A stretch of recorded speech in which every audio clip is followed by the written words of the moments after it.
इस पुस्तक की कीमत नहीं बता सकते, लेकिन गांव-गांव में ये भेज रहे हैं। तो परमात्मा का आदेश है ये, परमात्मा के मार्ग में बाधा नहीं आ सकती, उनका बोला हुआ वो चले। और मूल उद्देश्य इस मानव शरीर का केवल परमात्मा पाना है। माता पिता मिल जाएंगे 184 माँ, और सतगुरु सेवा और बंदगी या फिर मिलन की ना।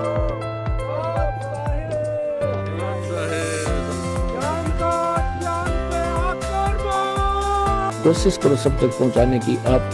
आपको एक और विशेष उपकार होगा, आत्म प्राण उद्धार ही, ऐसा धर्म नहीं। और इस सु अवसर में गवाइयो मत, ये कोई डूब बाट के गीत नहीं है।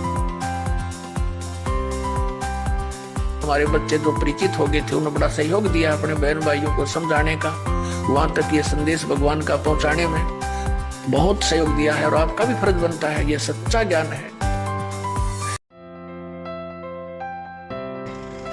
संत रामपाल जी महाराज जी के अनुयायी यहाँ बर्फ में आने वाले टूरिस्ट को किताबें देते हुए। अब आप देख रहे हो, परमात्मा ने ज्ञान का तूफान ला रखा है। भाई बहन बुजुर्ग माता बच्चे ले लेकर पुस्तक उनके बच्चों तक संदेश पहुंचा रहे हैं, क्योंकि इनको मालूम हो गया कि इन्होंने भांग पी रखी है। और यह भांग उतरेगी इस पुस्तक के ज्ञान पे, भगवान के ज्ञान पे। और जिनकी भांग उतर जाएगी हमारे साथ हो लेंगे, फिर ये बात की उतर गई, आप आगे।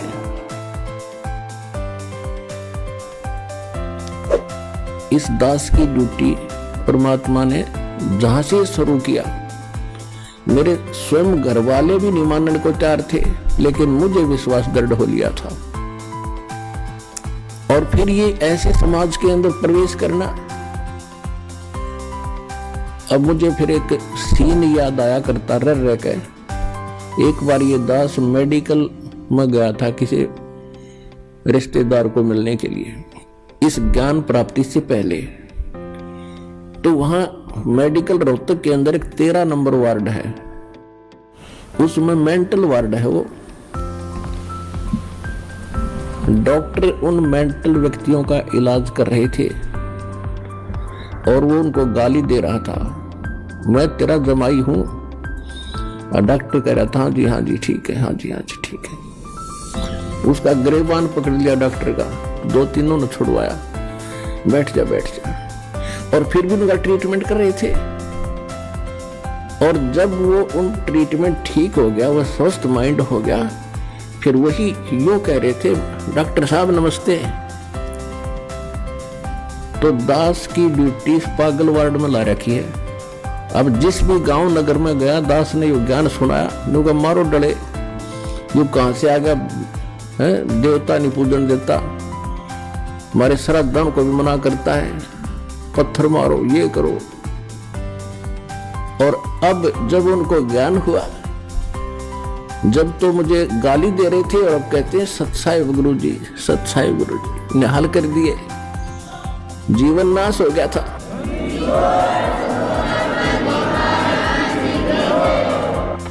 तो परमात्मा ने ये ज्ञान का तूफान उठा दिया। अब ये ऐसा काम करेगा, जहां भी कोई सीडी देखता है, डीवीडी, या वैसे एक टीवी चैनल के माध्यम से सत्संग सुनता है, तो अमृत वचन है, झंझोड़ कर रख देगी आत्मा को। कति ये एक सत्संग है, साध का सत्संग है, ये नकलियों का नहीं है। और या कोई पुस्तक पढ़ते हैं, जब पुस्तक पढ़ेगी आत्मा, मन चाहे कितनी बकवाद करो, आत्मा हृदय से मानेगी कि ज्ञान ये है, और अवश्य कहेगी कबीर भगवान है। और चाहे वो कहीं फंसा पड़ा किसी भी ग्रुप में, किसी संत के पास, या किसी पंथ में, या किसी धर्म मजहब में, जब आत्मा सच्चे दिल से मालिक ने अवश्य पुकारेगी, जब इस ज्ञान को सुनेगी कि हे परमात्मा, हे कबीर की दया करिए अपने आत्मा पे। यानी वो निकल नहीं सकता वहां से, लेकिन फिर पुकार दिया हृदय से, तो उसी दिन परमात्मा ने कह दिया ये मेरा हो लिया।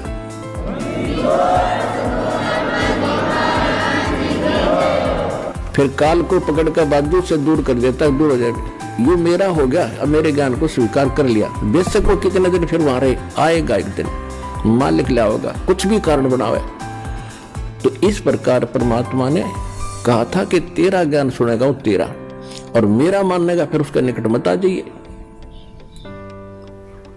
तो इस प्रकार ये परमात्मा का ज्ञान पूरे विश्व में फैलेगा।